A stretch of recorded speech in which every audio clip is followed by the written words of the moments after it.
Hi, I'm Rex. And I'm Kathy. We are building a James Wharram designed Tiki 21 catamaran.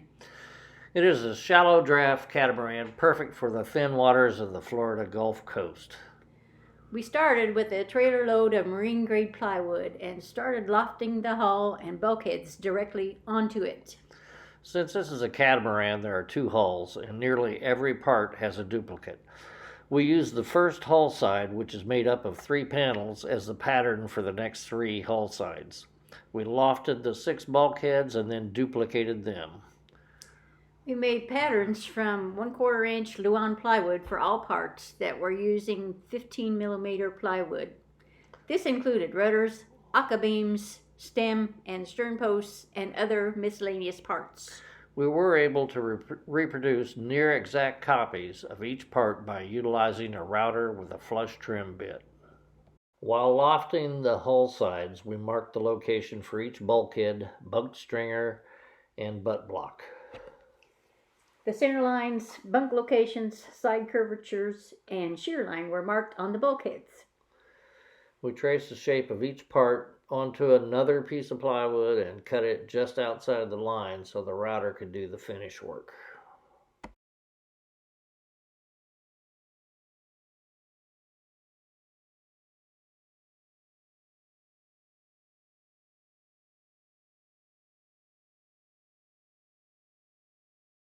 A Lewin router compass tool makes cabin compartment cutouts easier.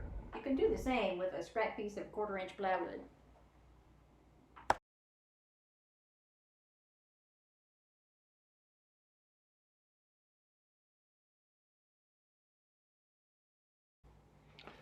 This is the forward stem post with the pattern nailed to it.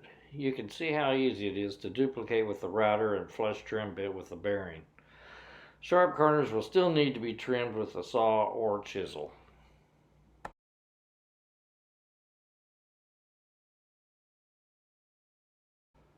Near exact duplication is possible using this method.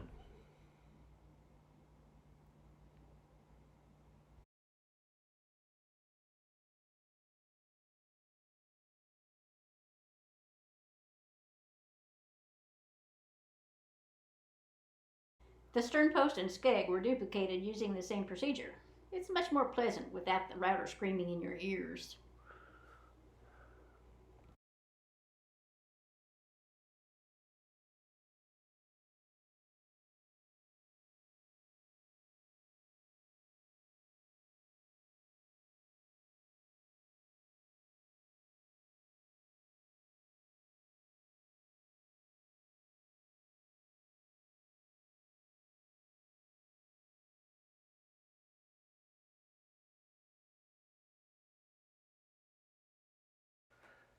Finally remembered to use the double-sided tape when using the router to duplicate the pattern.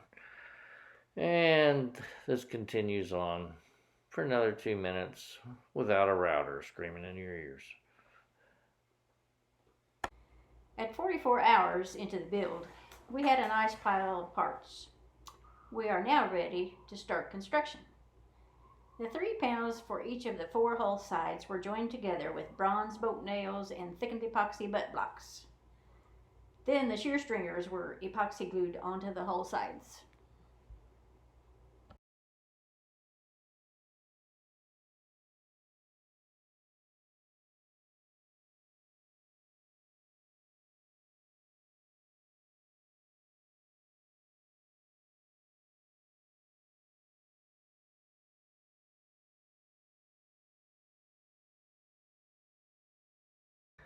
We ripped and planed to size the shear stringers and keel from fur.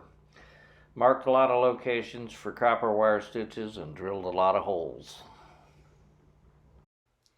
We wired the stem post, keel, and then the stern post. Next was to pre-coat the bulkheads with epoxy, fit a notch for the deck beams. Wire stitch the bulkheads at the lofted locations into the starboard hull. Plywood building stands / dollies will hold the boat during construction, and with wheels will make it easier to move around. Next thing we did was stitch in the bulkheads very loosely, starting with bulkhead number 3 and then working forward up to bulkhead 6. We finished up with bulkheads 2 and 1 in that order. We tightened the stitches and proceeded along the keel doing the same thing. Next, we did the forward stem post and then the aft stem post. This is actually the first time that we can look at the hull and see something that resembles a boat. This also completes sheet 3 of the building plans. Only 17 more pages to go to get it rigged. Bunk bearers, diagonal stiffeners, thickened epoxy filleting all the bulkheads, glassing stem to stern along the keel, backing pads for shroud lanyard and beam lashing cleats, bunk panels, glassing the 2 forward compartment interiors to add strength, 3 coats of epoxy on interior. Wow, that was a lot of leaning over hard work on your back. But that is what was next. Just an epoxy tip, using a roller cover to tip the epoxy after it's been rolled on. I wanted to introduce you to some of our helpers. They're known as lead shot and gallons of nasty liquids. This is the first time out of the shop for the hull. Gave us an opportunity to view it from a few feet away, and the hull had been especially good, so we figured it deserved a treat. After the deck and cabin top are in place, we will be fiberglassing the exterior of the hull, so that's yet to come. This is the aft airtight chamber. This is the back compartment of the cabin that's for storage or a small child. Sleeping quarters in these 2, another small child storage compartment, anchor locker, forward airtight compartment for flotation. And Kathy's opening up the storage compartment underneath the floor. And Storage. there's plenty of storage in this boat. More storage. And here you can see some of the hull stiffeners, the fillets, and epoxy tape, fiberglass tape, the butt block, and that's the interior.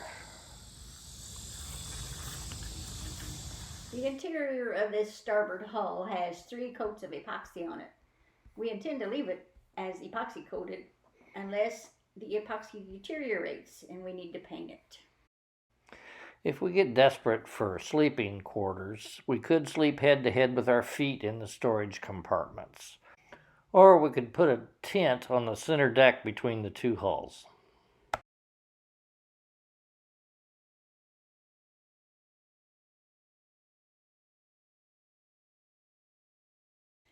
These are the deck parts for both of the hulls that we worked on next. And this is the bane of our existence. Love bugs. These are the deck stringers that help stiffen the deck. And these are parts for the deck of the port hull when we get to it. Dry fitting the deck and marking the deck stiffeners, and then gluing the deck stiffeners to the deck, and just looking at them because they're pretty. Preparing to glue it to the deck. And there it is, glued to the hull, and I believe the sides are rounded over. Anyhow, that's what it looks like after it's glued on. And there's the aft deck. Same thing happened to it. It's amazing, isn't it? Here we're beginning to work on the cabin top sides. Working on the windows there. We cut the windows out of 1/4-inch lexan that was left over from our bird watcher that we built. There we're kind of dry fitting the cabin top sides.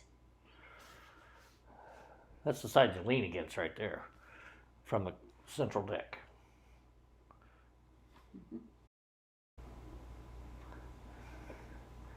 And there's the wires. Getting to wire it together. We haven't mentioned that, but these wires are really hard on your skin. They poke holes in you and you bleed all over the place. Cabin sides filleted and fiberglass taped. Well, here's the cabin top installed. We had a lot of cussing and discussing about this because we were trying to get both cabin tops out of the same piece of plywood. And sitting in the cabin when you're sailing, this is what you'll be looking at when you look down the deck and into the hatch. This is the last day we're going to leave the boat in the tent here because Hurricane Eta is coming back to the shop. Home again, home again.